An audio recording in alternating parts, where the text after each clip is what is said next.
Kecelakaan maut terjadi di Bukit Bego, Mangunan, Imogiri, Bantul, Yogyakarta, Minggu, tanggal 6 Februari tahun 2022.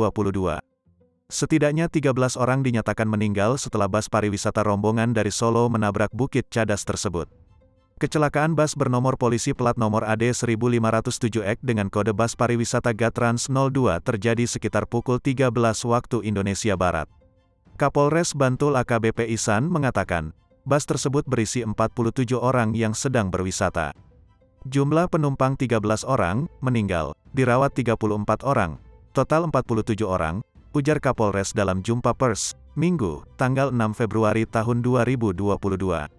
Sementara sopir bus bernama Ferianto, 38, menjadi salah satu korban tewas dalam kecelakaan bus pariwisata yang menewaskan 13 orang tersebut.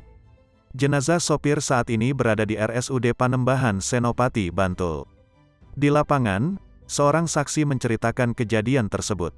Bariah, pedagang makanan di sekitar Bukit Bego yang tak jauh dari lokasi menuturkan kesaksiannya. Ia mengaku mendengar suara benturan keras saat kecelakaan maut itu terjadi. Dia kemudian mengecek ke jalan sudah melihat kondisi bus bagian depan ringsek.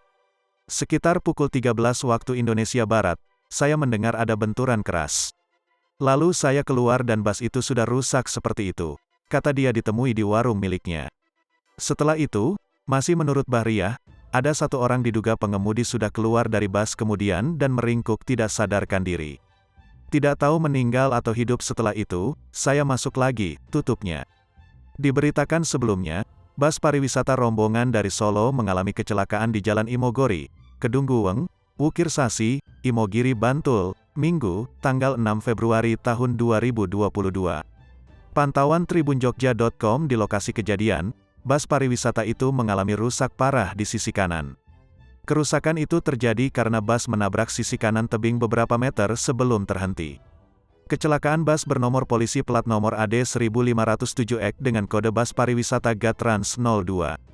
Jika diamati dari jalur yang dilalui bus dari arah wisata Mangunan dengan jalan menurun.